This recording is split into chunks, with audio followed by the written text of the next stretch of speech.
my channel. Today I'm going to do a part 2 of my pneumothorax story. And last time in my last video I spoke about how it all happened, how it all came about, the first procedure, which was when I had the drain put in, and basically I ended it with, at that time, the ward and area that I was in could no longer do anything for me. So taking it from there, I was now transferred to a different town which specializes in that department with lungs, because obviously it's something that only specialists can deal with. So that's when the journey started, really. Now I'm in this hospital and I'm being taken in. I was taken in by an ambulance and I got there about 1 p.m. at the hospital. I had my operation, which was the last resort.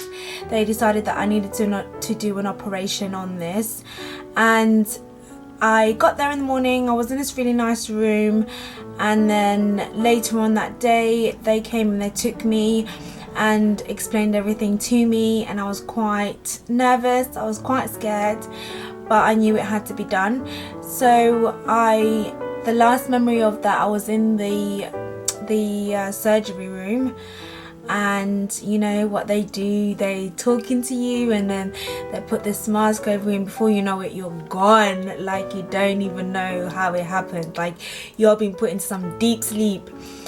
So that was that. When I woke up from the surgery, it was a little bit of an experience. I'm not sure if that happens to everybody, but for me, I felt like the anesthetic just took a little while to come out of my system. I was just not functioning, I was not responding, I was not awake, I was not really fully waking up, and I felt like all my all my body had just shut down, like all the whole system in my body has shut down, like I couldn't feel anything, like it was really hard for me to do anything. And that was an experience. I was throwing up a lot. Prior to that I already started throwing up. I don't know, like it was really hard for me to take in any medication. Anything that I took in, my body just kept on rejecting it. And so it took me, I think, like a day or 2 days to fully come out of the anesthetic. And once I came out, I couldn't really do much because obviously I was in pain. I still had the drain in because obviously they needed to take out the residue of it. But they did explain to me that everything was successful and the surgery went really well. So they cut in 3 different places. It was a keyhole surgery, but the keyhole marks were a lot more bigger than the keyhole, so I don't know exactly what happened in that surgery room, but you know, they put in 3 scars. Now I'm just still kind of healing from it all, and that was an experience. Like, I'm glad that everything kind of went well. I think the recovery took so much longer. Like, I'm still recovering now. They did say that it can take up to 3 to 6 months. So, you know, I'm trying to do little things that I can just to kind of get myself back together.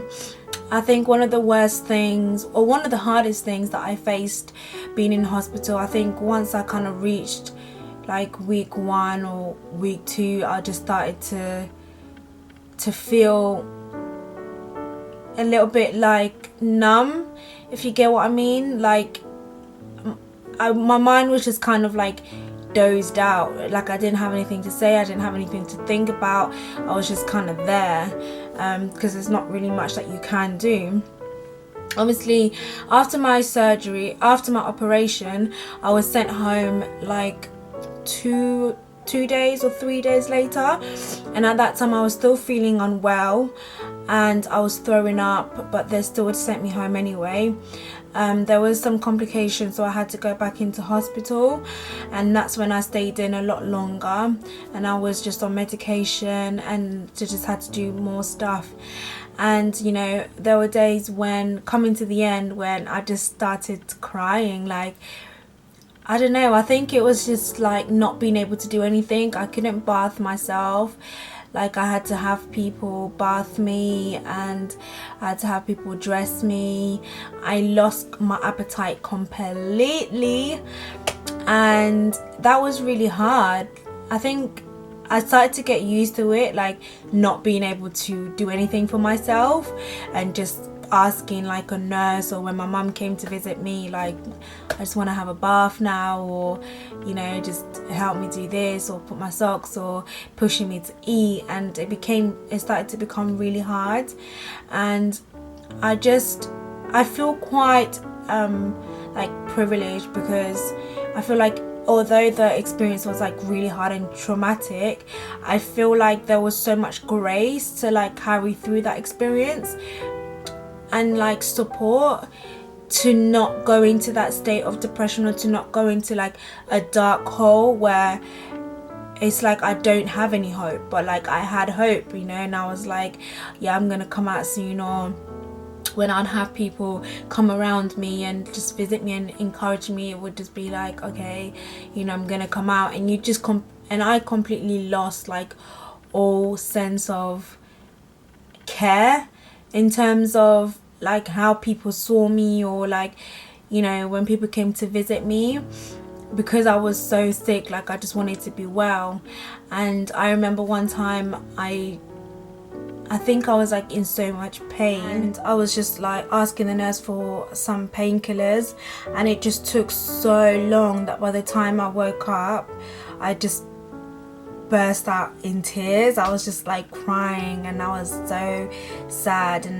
And there was a time when my family came to visit me, and they just found me crying, and I was just sitting on the bed, and I was just crying because I was just like, I was in so much pain, and it was hard to get anyone to help me, to give me any medication. And all I was thinking was, I just want to go home. I just want to go home. And that was one of like the hardest thing, especially when I moved town, when I was put in a different town, because it was hard. It was away from everybody, it was away from my family, and it was like being in that place, in that kind of environment. And I was looking around, and there wasn't any like young people, you know, it was all like old people. And it was like, you know, looking around, and I just thought to myself, like, is this my life? Like, how did I even like get here, from waking up one morning, going to work? And it started to get so like down and down and down. And you know, it's not when you come out of it that's when you realize, like, oh my gosh, like what you've gone through. Or like when you're in it, when you're like, and you can't come out, and then you start thinking, am I ever gonna come out? Or then you start realizing like how serious it is, the fact that you know, you're there, like you can't leave your bed, like you can't do anything for yourself, like you want to drip, or you know, it starts to really hit you. And it did for me. It really did start to hit me after I had my operation. And I was just thinking, what, like I've done an operation?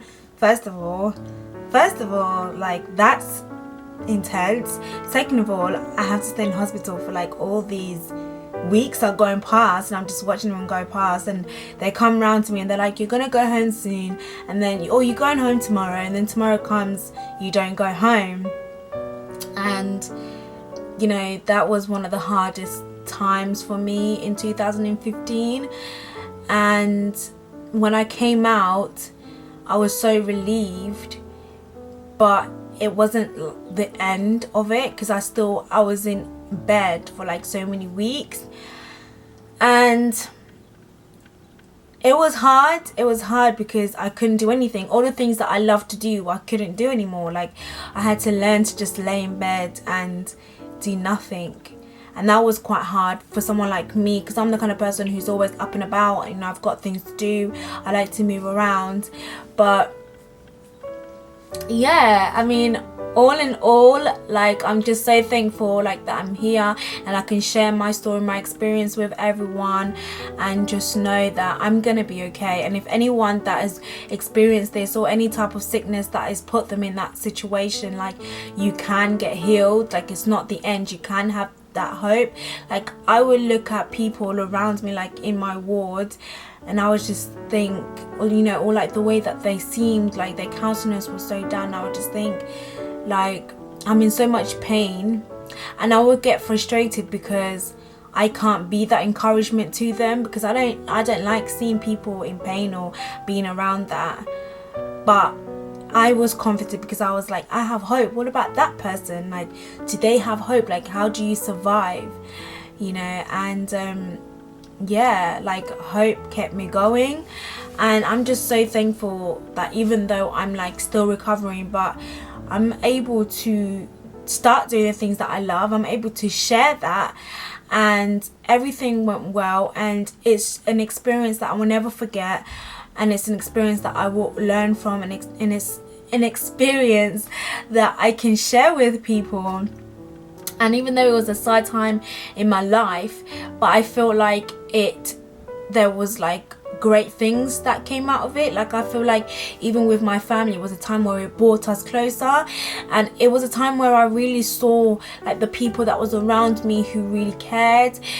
So it brought a lot of love into my heart because of the amount of support that I received. And I was just like so amazed, because at times like that you can really feel alone, but I never did. Like I never felt alone.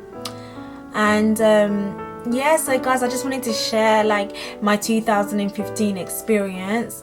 If you've got any experience that was prominent or significant in your life, that you could write to me, that you could email me, I would really love to hear your story, because I think it's like amazing the things that we go through in life and how much impact it can have on people.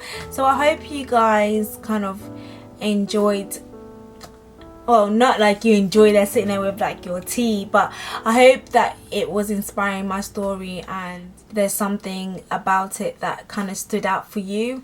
So that's my 2015 experience, and I'm excited to see the future and what 2016 has in store. There is so much more that I want to share with you guys, so if you haven't subscribed already, please do subscribe. If you have subscribed, welcome to my channel, and if you are a returning subscriber, hi again, and see you next time in my next video. Bye guys.